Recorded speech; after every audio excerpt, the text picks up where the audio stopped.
I brought two. Okay, cheers. Cheers to you and our health and our well-being. Hooray! And I've got green stuff. Ooh. Yeah, what is it?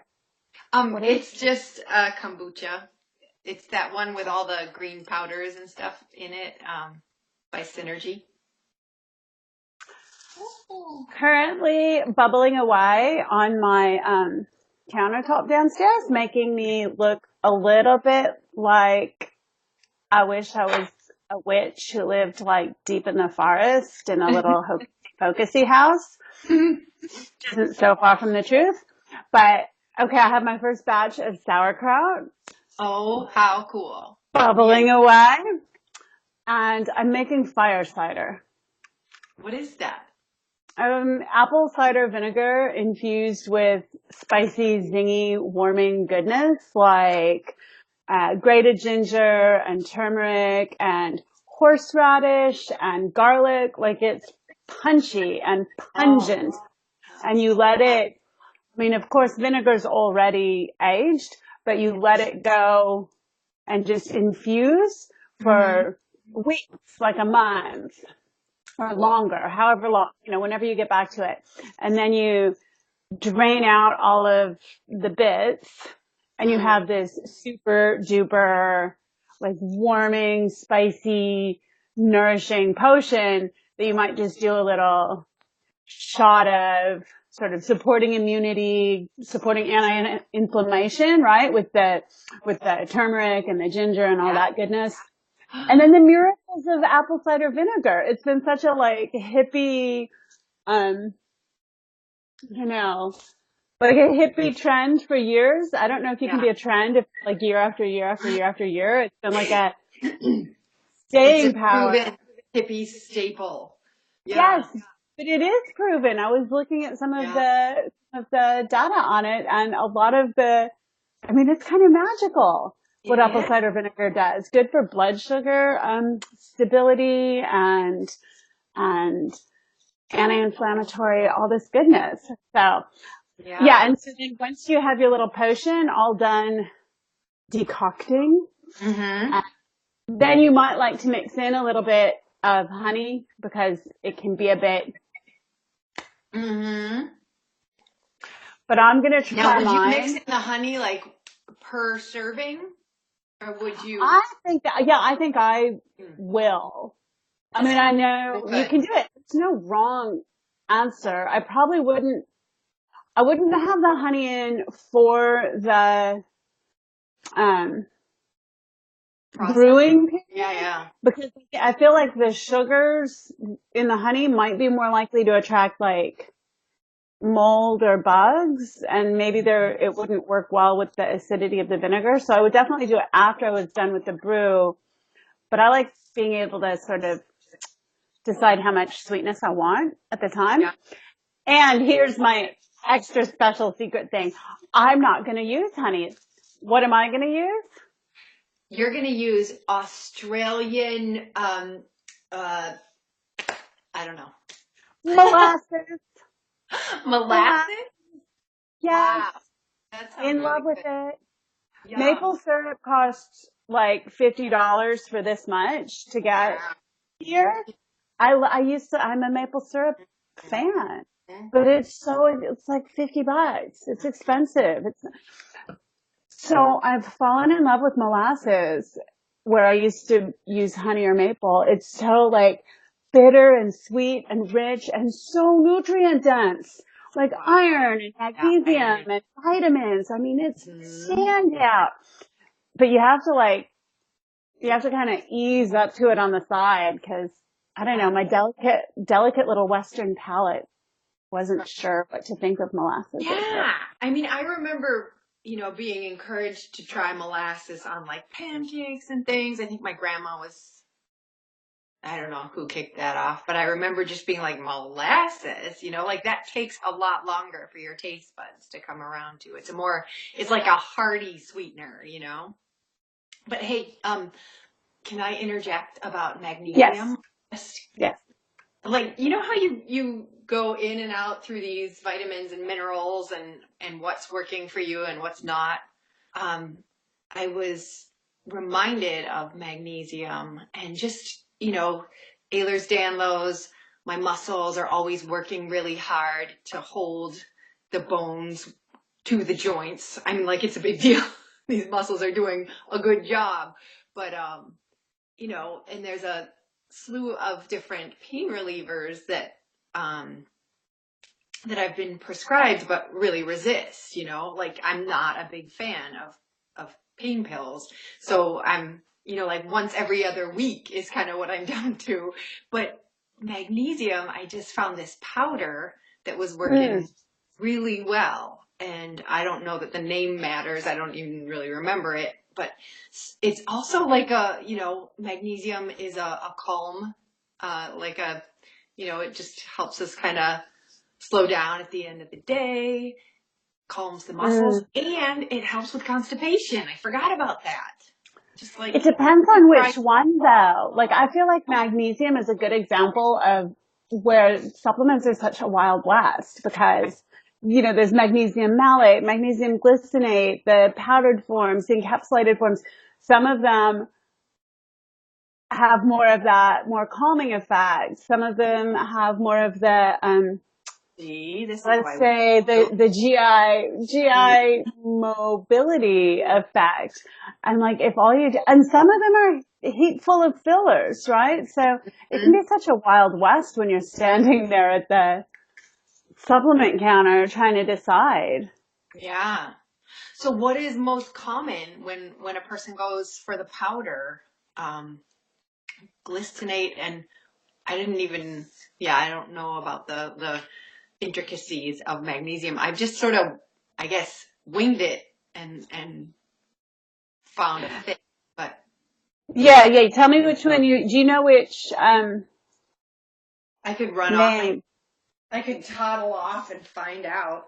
Well, and it's funny because I was on a call earlier with a dear friend, and she was actually sipping it as we spoke.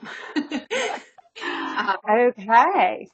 Yeah, it was like, you get reminded about these things, and then well, you had glycinate top of mind. I think you're the one who said that first, glycinate. Yeah. And that is one of the most bioabsorbable forms. So maybe that's the one you have because that's the one you just thought of.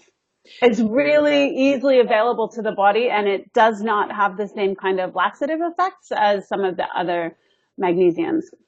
Okay. Not like the hardcore, bam, toilet man kind of. Really? Yeah, so it's much gentler in that way. Okay. And your body gets a lot of it. The ones that are less absorbable or the ones that are chock full of the fillers, that's often going to be the cheap ones. It's such a bummer. Like magnesium oxide is one of the ones that tends to be really cheap, and it only has 4% bioavailability. So Wow. you're not getting what you're paying for, even if it is one of the cheap ones, but you're not even getting, supplements are never cheap. Right. Yeah, and I know this, like I get a container that's like this tall, and it's like $30 or something. So maybe 20 something. But it's magnesium citrate and magnesium carbonate are the main ingredients in the one that I like. Got it. And it's vegan. I don't know if that matters. Non-GMO. Yeah. The citrate can be laxative, so that definitely explains why you love it. Remembered. Well, I mean, I don't know if it's fall or if it's this current political climate. I mean, I could be in peri-menopause, but my whole system is just like, oh, hell no. I don't know what, like my whole system is just rebelling a little bit. I feel like, that's probably more like, I probably am in peri-menopause, and it probably is a lot to do with fall, but I'm also noting that this is one of the most anxious and angry political climates I've ever been in, myself and many of the folks I know, and yeah, just taking the temperature out there. It's a tricky time to be here. Yeah, so calling in all the tools that make the systems just go smoothly is, I And think, calmly. yeah. I loved you, but you said in the email, let's talk about seasons changing. Mm-hmm. What's Yeah. it like there right now? Well, it's just starting to get crisp, and I think there's a part of me that gets kind of sad every time summer comes to an end because I'm such a summer fan. And I think as a kid growing up in the Midwest, I didn't have as much summer as I had of the winter time. And so just living more on the West Coast and in the warmer climate, I've really gotten excited about fall and like tights weather and sweater weather and things like that. But also to just enjoy slowing down a little bit, like allowing yourself to do a little bit less, I think it's been on my mind and just sort of like there as I'm setting the calendar or the daily routine, to allow for a little bit of slowdown, a little bit of saying no, and earlier bedtime if possible, and those kinds of things. But also really leaning into the routine and the rhythm of things that do work. Like I'm noticing, generally kind of every other day, my routine is to swim about 20 minutes and to do weights about 20 minutes. That's kind of all my structure can handle right now, but I'm keeping it regular with, that spontaneous day off every couple of days. So, maybe it's like 4 or 5 times a week I get to the gym, but it's only for 20 minutes at a time because that's all I can handle. But that regularity, that consistency, feels really beneficial, and adding that to my daily walk, which is about 20 to 30 minutes. And I'm just noticing like leaning into that, really prioritizing that and making sure that my system gets fed that. It's really important. Listening to you, I'm kind of feeling like, yeah, that makes so much sense because there's so much that is changing all the time and that maybe we have a little bit of control or choice over, but there's so much that we don't even that's just going to be changing, whether it's these bodies aging or the political climate or an injury, whatever. So much changing all the time. And to be able to navigate that with any hope of grace and ease and not being just crazed about it, like having those really good systems in place. It's almost like the balance to the chaos of change is to have those really good systems in place to hold all that and absorb it all. I agree. Yeah, I totally agree. I think that's maybe the part that keeps a person, feeling stable through the changes. Yeah. It's like, yeah, medicinal stability. Do you think we could draw a potentially cheesy metaphor between peri-menopause and autumn? Or would that just be it might be a little too cheesy. No, I like it. I like it. Well, no wonder I've become fond of autumn. I am autumn. I'm in autumn. Bring on the autumn. Those beautiful changing leaves. Yeah. No, I like it. I think that's a good metaphor and connection and way to look at it, because it is like it's a drastic change. And okay. The other thing is, I've already been noticing over the last few years how very important relationships and conversation with women are.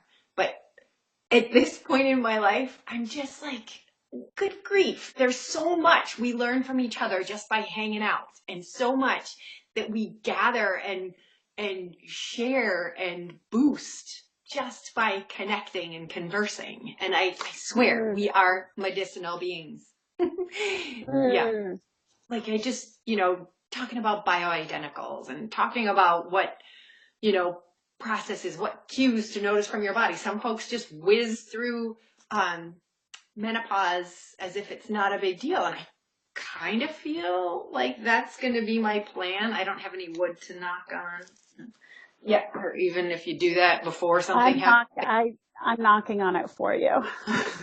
I found some. I think that's right, though. That expectation really matters. I mean, it doesn't necessarily, like, we can't force any particular outcome, but it's like if we expect it to suck, whatever it is, funny enough, it's gonna may well just live up to that. Yeah. Good point. I felt that with AC raising my daughter. Like, there's so much messaging around, oh, teenagers, oh, they're going to rebel, oh, it's hell, oh, you've got a daughter, oh, watch out. And my friends who have boy children, they would hear, oh, you've got a son, watch out. Like, there's no way to win with this message that it's going to be awful and turbulent, and combative and frictive. And maybe you could say brainwashed her from really early on and said, I don't think we have to not be able to get along when you're a teenager. Of course, you're going to have your own ideas and we're not always going to agree, but that's okay. And there's room for that too. And I feel like setting that expectation worked. Like we really sailed through some of I mean, she's still technically a teenager. I guess it could all tank in the last year. But like, we sailed through all of this time that I know some families it's so fraught for. And it's not that there wasn't turbulence. And for sure, like, the hormones she would be experienced would be, crazy. Just the crying and weeping and, yelling and freaking out and whatever. Like, I could just see this intense hormonal surges moving through like weather. And that's not always easy with a housemate, right? Which is my housemate, right? So, but overall, like, I had set this expectation that it was going to be okay and we were going to be able to get along fine and navigate our relationship and our care for each other through it. And we did. It has worked. What a sweet setup where it's like, this isn't going to be easy all the time. And you're going to have, breakthroughs and crack ups and wild days. And I mean, that's so important. I think, I don't know, if anything, maybe it's the research done by people who are, interested in, I don't know if it's meditation, psychology, or the combination.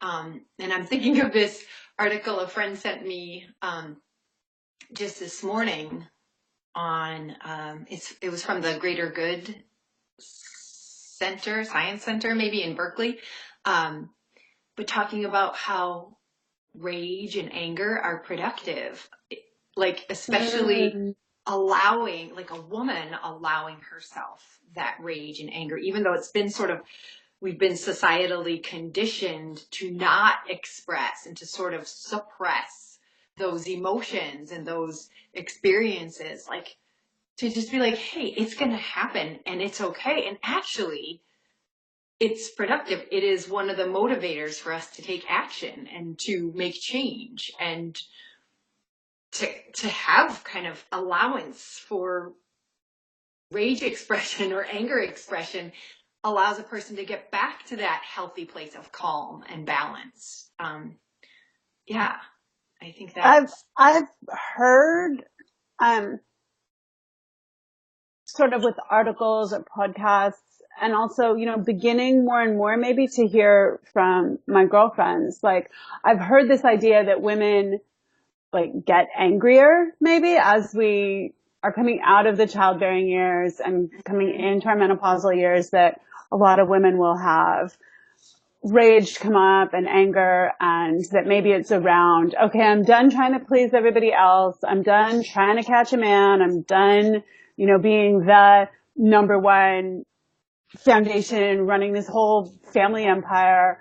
Like I'm done, and I have that comfort and ease and confidence in myself to just start saying no and to start like feeling and hearing and responding to a lifetime of no that maybe for whatever reason some of us might not have been comfortable to let flow earlier. I don't know if that's true. But I feel like, I mean, we get clearer in our wisdom. We get clearer in our view, don't we? And sometimes that's probably got to mean anger. Like clear heart, clear view doesn't mean never angry. Right. And honest, and I guess, what reminded me of that is you're setting AC up for a life of being able to express and experience all that she's living, truthfully. And thank goodness, ideally, if that wasn't the case when we were growing up or I was growing up, at least I have the opportunity to, Right, you can do it now. Yeah. You can be like, okay, I'm going into these years and this big transition and maybe it'll be bumpy, but you said, my expectation is it's going to be okay. Yeah. Setting that expectation. Right. And just, man, I think playing with that, learning about it, I'm really interested in processes. Like I know through the years, like all the years, I would dance things out. I just felt like that was like when mosh pits were a thing, that was my favorite time to release stress. Cause it was like, oh, wow, I'm so glad this exists because this is exactly what I want to do. I want to dance hard and bump into people. Thank goodness that's not the way I express myself now, but you have other options.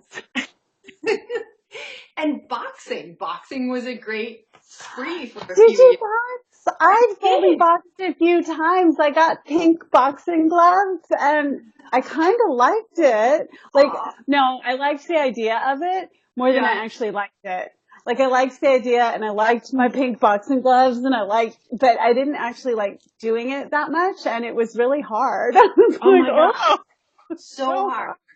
I started, 20 years ago and there was no fun gyms. I had to go into a gym full of teenage boys, smelled like the worst combination of smells you've ever smelled. And I used Wrapped that had probably never been washed. And I had to put gloves on that, like you couldn't, but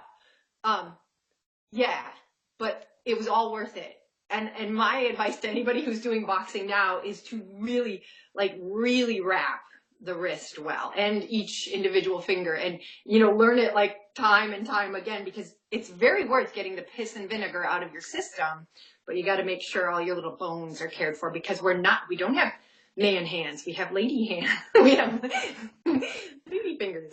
My advice to anyone who's going to take up boxing is to get their own pair of gloves. Yes. Oh my God. In a sassy color that delights them. Yes, exactly. But I actually feel like put your name on the gloves. You are more expert than I in the ways of boxing, and I didn't know that about you. That is so fun. It was medicinal. That one was it was probably 2 years I did that. And it was in the ring with the bell, all of it. I just wasn't hitting other people. That was something I couldn't do. I could box the focus pads, but I wasn't hitting other people. That didn't feel right. It's like, imagine people in these focus pads that I was hitting. Yeah. That weren't attached to a human, but that human was very skilled in. I remember having that conversation. I think it was at San Jose Dharma Punks, maybe. But it was a Sangha conversation with people who, I don't know that it was boxing. There might have been some of it that was around some of the other, like, really attack the other human being kinds of martial arts, whose names I never know, like Kraut Manga, and I totally made that up. Like, I don't know, like people who did manga. People who did all that kind of stuff, and having that conversation at the community level about, well, here we are working with this ideal of not harming others. Is it okay for sport then if we both agree that I'm going to wallop you or you're going to wallop me? That's like part of the game. Does that count as harm? I don't know. I think it doesn't. Okay. But I hear your point. Well, especially if it's mutually agreed upon. Like And I think consensual. that I want to restate the name that I think it is. I think it's Krav Maga. Good. Your That name sounds sounds so much really, better. yeah, thanks. It was like Yeah. a German, Japanese I think food and comics is mixed it up in my, Israeli? It's like, I yeah, don't come on. But I think you're right. And I'm thinking too about the potential. For me, it was such a stumbling block. And maybe it's related to that anger piece and not letting that be there. It was just too much of a stumbling block to wallop Mhm. the instructor with his little pads. And let me just tell you, there was actually no risk that I was going to cause Yeah. physical harm to this lad. Like, Same here. Yeah. but I couldn't get over the mental stumbling block of doing that. And I don't know. It's so funny because I am just realizing like I couldn't either. I couldn't actually try to hit a person's face, but the pads were such a good replacement because a person, like the trainer or the fellow boxer, it just wouldn't feel right. I see what you're saying because you'd have to look and aim at that person in the face. It was yeah, it's hard to Yeah. do. Yeah, and that's not been a thing for me. Like, I run when I'm angry or if I just have that energy arising that maybe I haven't even named as anger. But that kind of hot, sparky, tightly wound energy, I run it off. mm-hmm. Oh, I Physical love activity is that. so good for letting it flow, isn't it? Yeah, I think you're right. Like flow, as in like move through you too. Like that's probably what I loved most about that running is like getting it to get out, like getting the anger or the frustration or whatever to move along. Like, But then having the clarity that comes afterwards, because it doesn't mean like just let it go mm-hmm. and keep doing what you were doing. It's like no, let it move through. Let that Yeah. because it's blinding for me. It can be like really blinding. So Yeah. let that part move through, and then there's like space for some clarity to come up about. And now what? Yeah. And to learn from whatever the experience is delivering, maintain the learning, release the negativity, the stuckness, the funkiness from the experience. Yeah. And have more space maybe to make some decisions or take action. Yeah. What do you do now that you're not boxing or to channel when you're pissed? I think What do you do with it? that's a good question, and I don't know that I found like I think boxing initiated the running, and then I moved into running for a while, and then since I kind of found sort of intensity in yoga, but I've also had to sort of say goodbye to that or a little less to that recently. I'm due for some new thing. And maybe it's a calmer version of, it's like swimming has been really, maybe that's been the replacement because swimming, it's not like I do it intensely, but there's a flow to it that makes great sense to me right now. That's like, there's a meditative, repetitive, kind of getting outside my norm that feels really good. So maybe that is what it is right now. So I'm loving this idea and I'm actually thinking of clients that I want to bring this to. I'm Mm-hmm. loving this conversation where it's feeling like the different forms of physical activity or exercise that we are drawn to or, just really jamming on practicing at different times in our life. It's like I've never thought of it before that it's expressing maybe something about where we are in our life in that moment. Maybe it's expressing about where we are, like in a bigger way, right? Oh, I was running through those years and now I don't run. I do this. Like, so it's kind of showing these bigger patterns of where we are in our life. But I love this idea of responding to what's arising, like emotionally, and not physically necessarily, but responding to that in how we're physically active, in a way that's like channeling and taking care of the body and channeling the emotions and taking care of the emotions. So it's all this big, beautiful feedback loop that's balanced and aligned with what's the right way for me to move right now to express or support, instead of like, I need to go work out and burn some calories. Yeah. Oh, yeah. I hear you. Yeah. And it's definitely a respectful way to tend to self for me right now. And it was much more of a either jam stuff out of me or burn calories kind of a thing in my earlier years, you know.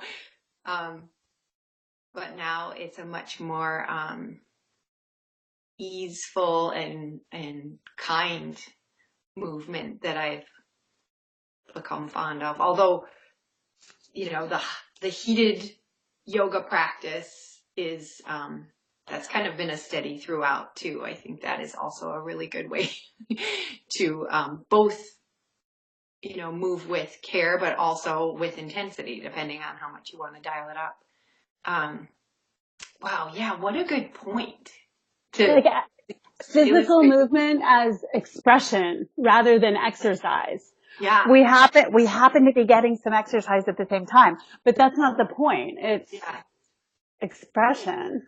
And it really is peace of mind, where there have been times that it's just, you know, well, I have to do that because it's, you know, part of my fitting into my genes plan or whatever that, like, I'm thinking of my 20-year-old self and how that was the highest or one of the highest on the priority list of reasons why. And now it's really, it's a well-being. It's a piece of my well-being and maintaining that sense of health and wellness. Yeah. Okay, but let's talk about the fitting into the skinny jean things for a minute. Skinny jeans thing for a minute, because I think that's for real. And so, as a dietitian, I have so many women coming and talking to me, you know, women in their 40s and 50s coming in talking to me, how can I lose weight? I've started putting this weight on. The same things aren't working anymore. How do I lose weight? And certainly I feel like there can be so much room and so much space to just make some great healthy tweaks at that point. Like, great, you're 50 years old. What an awesome time to review what's working and what's not, so that you feel good and you're, you know, healthy and have good immunity and all that stuff. And in doing all that, many of us might end up coming back toward a healthier weight, right? Right. And also, overwhelmingly, the data suggests most of us will just put on some weight that is not going to go anywhere. And we are going to put more weight on. And of course, professionally, this is not a big selling point with with the women I'm talking to. I'm like, yeah, no, I mean, we can get you on more veggies, but odds are you're not actually going to lose much of this weight that you've been putting on. So then it's like, okay, so we do what we can, but there's also so much that's about just cultivating. So how do I be at ease with this new shape and this new body? And it's like puberty again, just like we've got the hormones kind of doing all kinds of crazy stuff in peri-menopause. I remember in puberty, it felt like my body changed every single day. Like, look in the mirror, like, what's happening today? Yeah. Likewise, and feeling a little bit out of control about it, right? And I feel like that's what I observe, and what I hear from some of my clients is some of that too. I'm like, how do I be at peace with this changing body that's not always changing in ways I want it to? Yeah. I can't make it go back necessarily. I know. Well, if we get to be like what I'd love to say, and I'm just stepping into this, so maybe Yeah, make it up as you go along, girl. well, because I feel like this is an opportunity for me to be just of the giving, like, I don't know, the word that comes to mind is like the utmost care to what I put in my mouth and how I move with my body, but also my mind. Like, who am I in relation with? And what am I doing with my free time? All of a sudden I was like, I'm not going to randomly listen to, whatever radio station. I want specific, I want podcasts that are addressing what I want to know and where I want to grow, and just being really, really stingy with my brain space and my time.